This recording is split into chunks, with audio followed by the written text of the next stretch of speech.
thank you very much for joining us here for this conference. And you're coming to us live from Norway, is that correct? Yeah, I'm in Oslo, and I'm trying to follow what you said, but I have to say my Estonian is not very good, so I'm sorry about that. Well, don't worry, you can practice more by watching the rest of the program after your talk and learn maybe some new Estonian words. Although I must say, it's even for an Estonian, it's very difficult to get the definitions right. We've had some corrections here today, and I'm afraid to mention any of those definitions anymore. But Anne, I understand you're from the Norwegian Green Building Council, and you're going to talk to us about your experience in Norway regarding the reuse of materials. Yeah, and I'll also talk a bit about the legislation in Norway, although as I will see, a lot of it comes from the EU, so that's something, it's a little bit of a paradox, but yeah. So should I share my screen so you could see the presentation? Yes, Anne, the floor is now yours. Please go ahead. You have half an hour, and we can take some questions as well if we have time for it. Wonderful. That's great. Yeah, so I work with Norwegian Green Building Council, and I'm in charge of their work, or our work, on circular economy, and thus also talking about reuse of building components.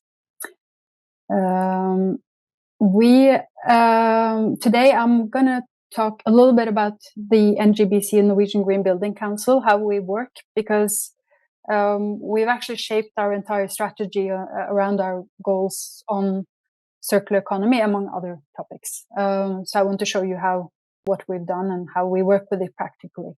I'll talk a bit about regulatory frameworks and also mapping for reuse, and how this is a game changer for the entire built environment. At least, or we've seen this at least in Oslo mainly, and in the big cities, but it's becoming a Norwegian standard, so to speak. The first few things, Norwegian Green Building Council, we are a non-for-profit membership organization for the entire value chain of the built environment. We celebrated our 20th anniversary last year, and now we count more than 400 members.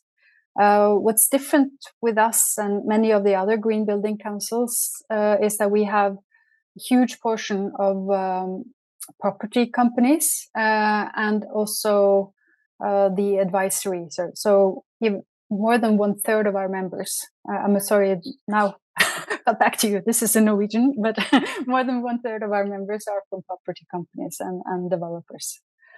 We also manage BREEAM NOR, which is a certification scheme for green buildings, and we're a member of the World Green Building Council family, so we collaborate very closely, especially with the European network. And we partner in Future Built, and I want to mention that because a lot of the pilot programs, and especially the work on circular economy, has a lot of that testing that I will mention to you is part of the pilot projects that we come through the Future Build program. And if you're interested in this, I can send you more information about Future Build later.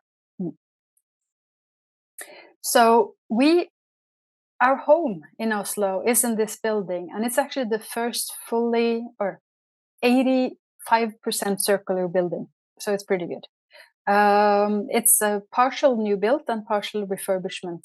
If you ever come to Oslo, you're very welcome to visit. I would highly recommend spending some time in this building to understand the different, what has happened, where like you even have examples of concrete slabs having moved from a government building that had to be torn down, and it's used to separate the different floors in this building. The steel is reused, much of the steel, not all.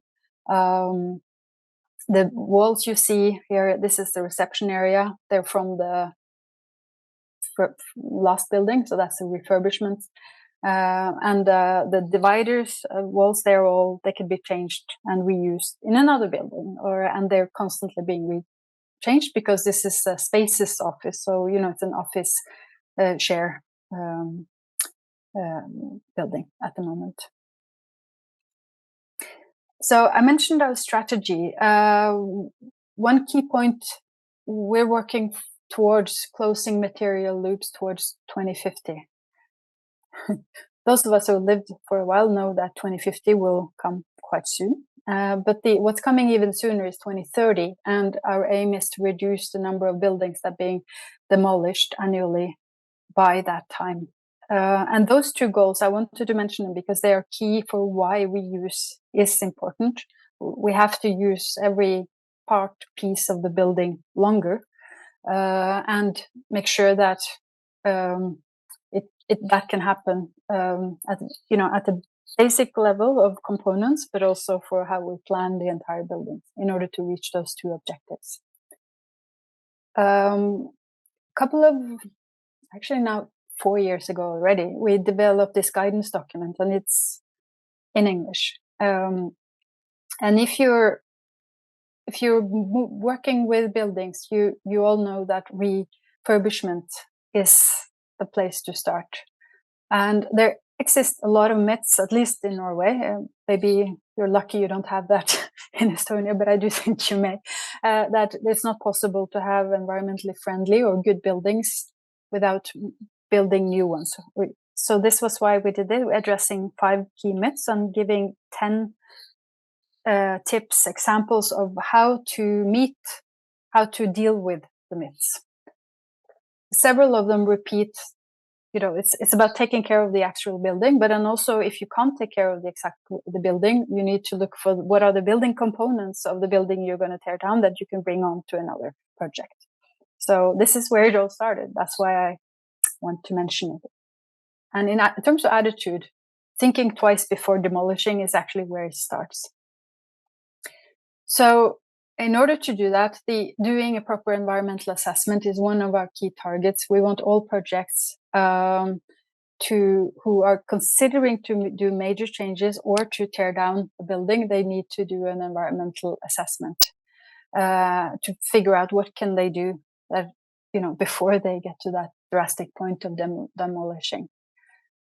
We've also included the 70% requirement from the Waste Framework Directive of the EU as one of the goals. Norway was way behind. We were only at 40% of waste going into either being prepared for reuse or for material recovery. This was 2-3 years ago. Last year, we went up to 52%. So we're still we're not even close to reaching the 70% target set by the EU many, many years ago. And another target, which we will need to help our members with, a lot of work is needed on this, is to prepare that at least 20% of the components in new builds can be reusable. We could have set the target higher, but it also has to be realistic. As I said, we manage BREEAM-NOR, and we came with a new manual 1.5 years ago. And in this manual, we put a lot of criteria to enable circular economy and also to give credit to those who actually manage to reuse components. So as you see, for rehabilitation, they do need to do a reuse mapping, and they have to implement at least 10 measures from the mapping. There's no use in doing the mapping if you don't actually act on it. So that's the main issue here. And you also have to have reusable components from the former building into the new one. For new builds, at least 2 reusable components. So that means introducing reuse from another project, another place. So the target will probably be increased in a couple of years because we see it's not that difficult to do this. And for the future, make sure that the building is enabled to being dismantled in the future, so you can reuse. So the reuse is being made easier in 2030 or 35 when you want to refurbish the building again. I mentioned the EU, and as a EU, I would say we in Norway think you're lucky, or some of us in Norway, at least those of us working in environment issues, think you're lucky because we get a lot of our regulations come from the EU a lot. And now what's the big game changer for our property companies specifically is the EU taxonomy, where some of those targets and that actually promote reuse of building components, including the 70% by weight of preparing it for reuse or material recovery. That's now in the part of the taxonomy. So it means the banks also want us to reach that 70% target, and now this is the same for you. And also a big problem, some think, in Norway is that energy recovery is not included in taxonomy, and this will shift the entire how we think about resources and waste specifically. So that's an interesting one, because if more waste is diverted from energy recovery and into material recovery or reuse, then energy needs to be produced in another way. And of course, waste minimization and selective demolition. And these criteria are part of why we now have reuse mapping as part of the Norwegian legislation, and why the targets we have in BREEAM Nor, which I mentioned earlier, are set at the level they are. So a lot of what we are inspired by are actually from the EU. So we haven't come up with any. I wouldn't say we're coming up with new things. I mentioned the Waste Framework Directive, but what we're expecting now, and I'm sure some of you are also looking very closely at this, is what's happening with the construction products regulation, because this will change how we think about recovered energy, material recovery, the percentage of material recovered in new products. So that's going to change that, and if not, reuse will be part of that regulation or not. But you're closer to this than I am, and that's part of your discussion for later. But what I'm going to talk about now is the Norwegian regulation and building codes that have been changed just last year, and I say updated.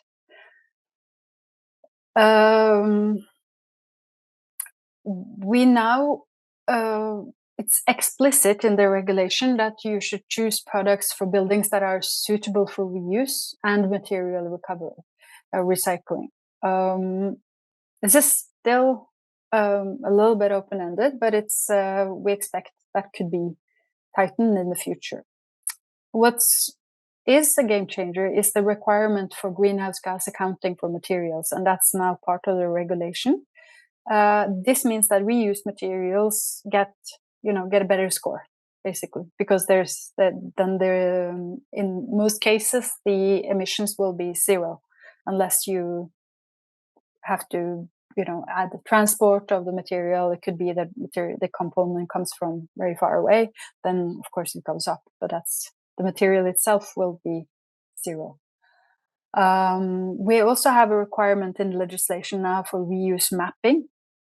If there's an existing building on the site, you don't map something where it's an empty lot, of course. And then many municipalities, including Oslo, are including additional requirements, which makes the approval of a new build or refurbishment or any construction easier if you introduce reuse.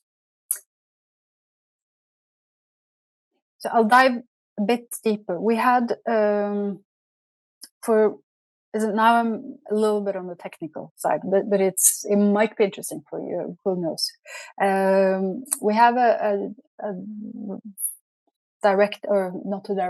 regulation for products. It's called, in short, DOK. It's document. But it recently was changed so that we no longer require reused components to be documented in the same way as new components. And believe it or not, in the beginning of our reuse history in Norway, a authorities asked for documentation of reused components as if they were new products, which made reuse very difficult. Now the documentation has to be according to the building code, which means that you document the reused component in accordance to the use in the building, and so the function it's going to have in the building, and also in accordance with REACH, of course, because we don't want any new hazardous chemicals or materials into the new build or the refurbishment. So it's a twist, but it also puts more responsibility. It moves the responsibility of documenting the reused components from the sales point of sales into the property developer. Yeah.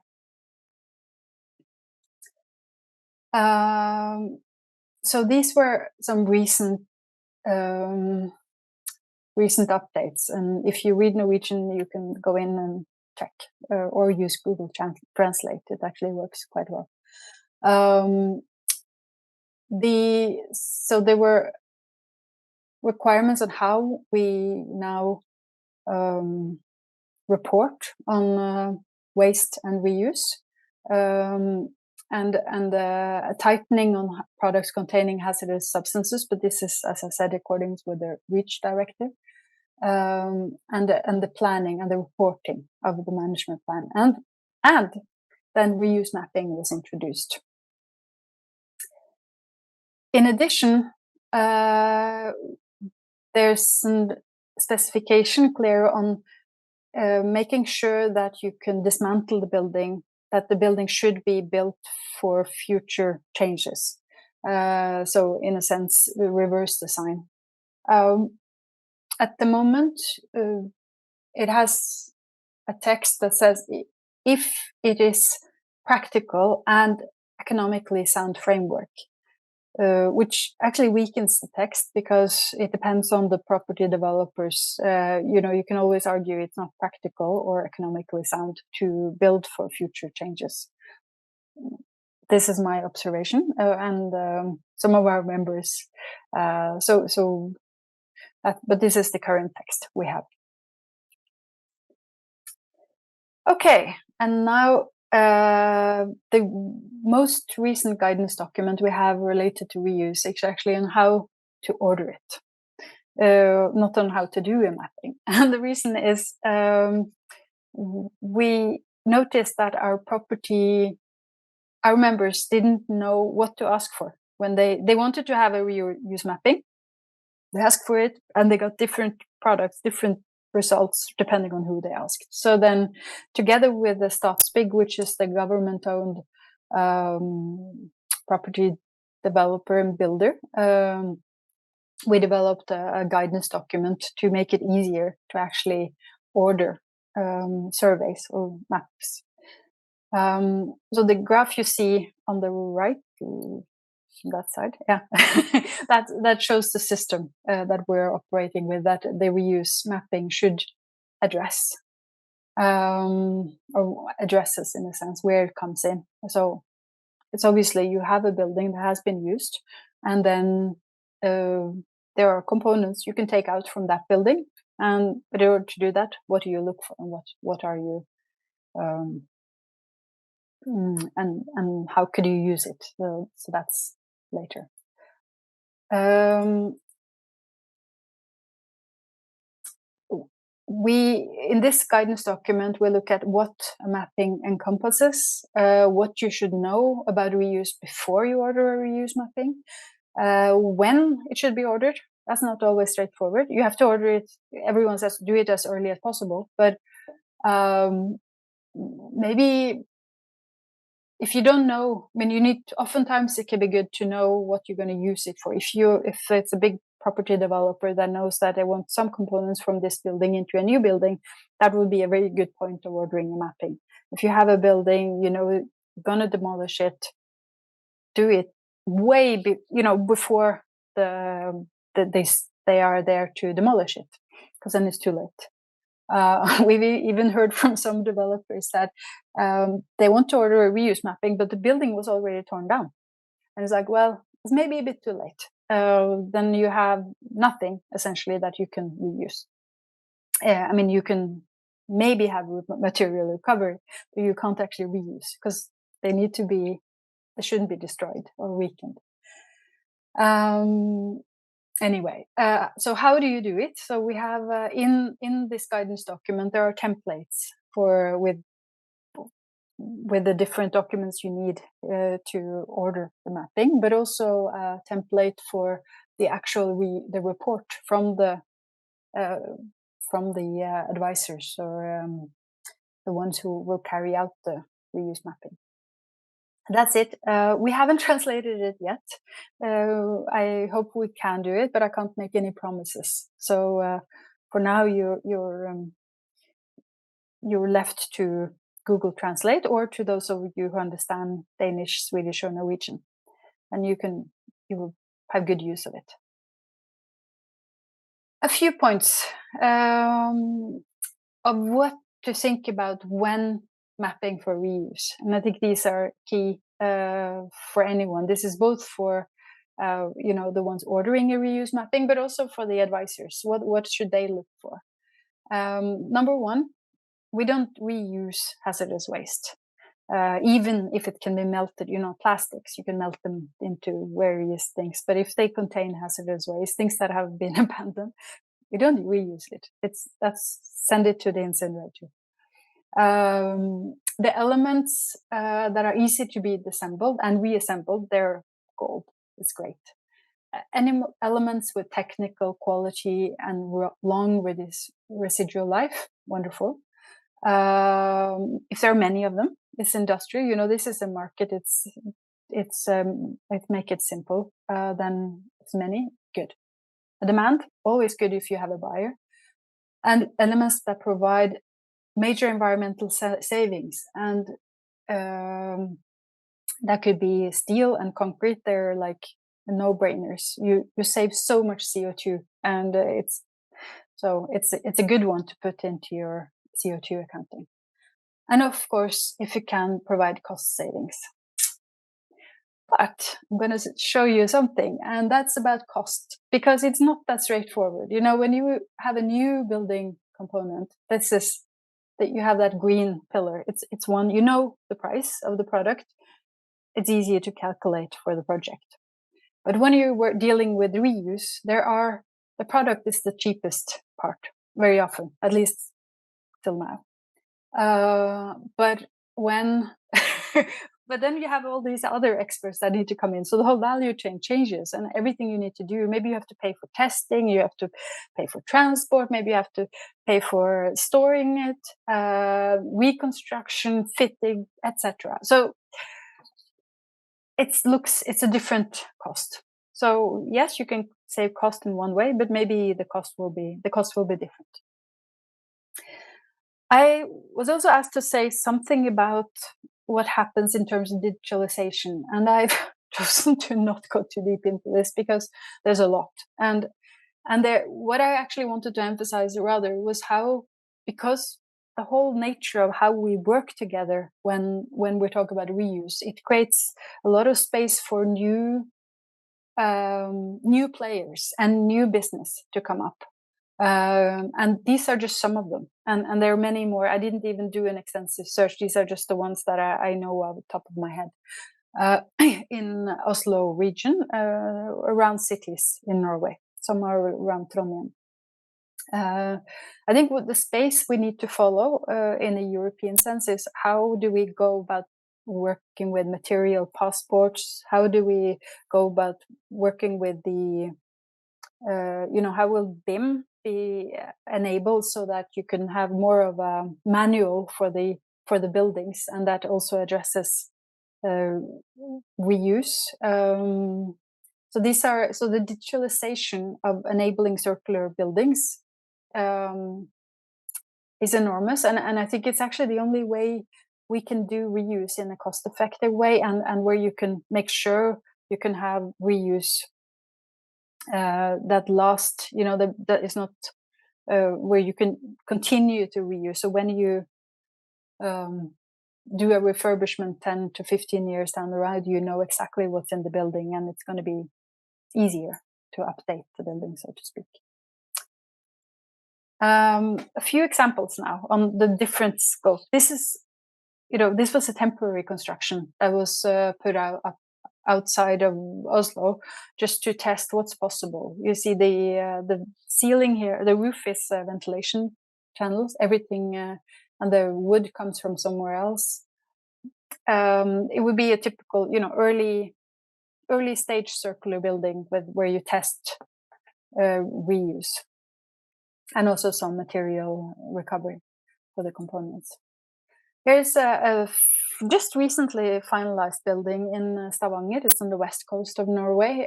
It's a transformation project where they introduced reused elements, but actually more important here was the reusability. It's in wood. The building was certified both to WELL and Green Nor. It's both a healthy building and a green, environmentally friendly building. And they have addressed many of those aspects that I showed you in Bream North of both the reuse mapping, introducing reused components, and making sure that it can be reused in the future. Very cool project. Visit if you are in Stavanger. Now, this is a circular neighborhood, which is also completely fascinating. It's still not developed. I have thus the drawings, but they did a reuse mapping of the whole area. It's now 4 years ago, where they did a costing of what all those components that they mapped would cost if they were new, and how much. And now they're looking at, how can they reintroduce all those components into this new build, the whole neighborhood. I think I want to show this because when we work with circular buildings and especially reuse, we need to think both very small and very big at the same time. And here is, because it is really about how can I reuse this beam, which is small. But then also the beam may not have exactly the same use or the same expression or placement in the new place. Maybe it's maybe it will move to another area, etc. And the more you have to draw from, like in this area, they have a lot of concrete, steel, typical elements that you find in industrial buildings that can be used. But I know for sure they will also draw a lot on material recovery, so it's not necessarily all reuse. But this is a opportunity when you are looking at neighborhood level and you have more volume, so to speak.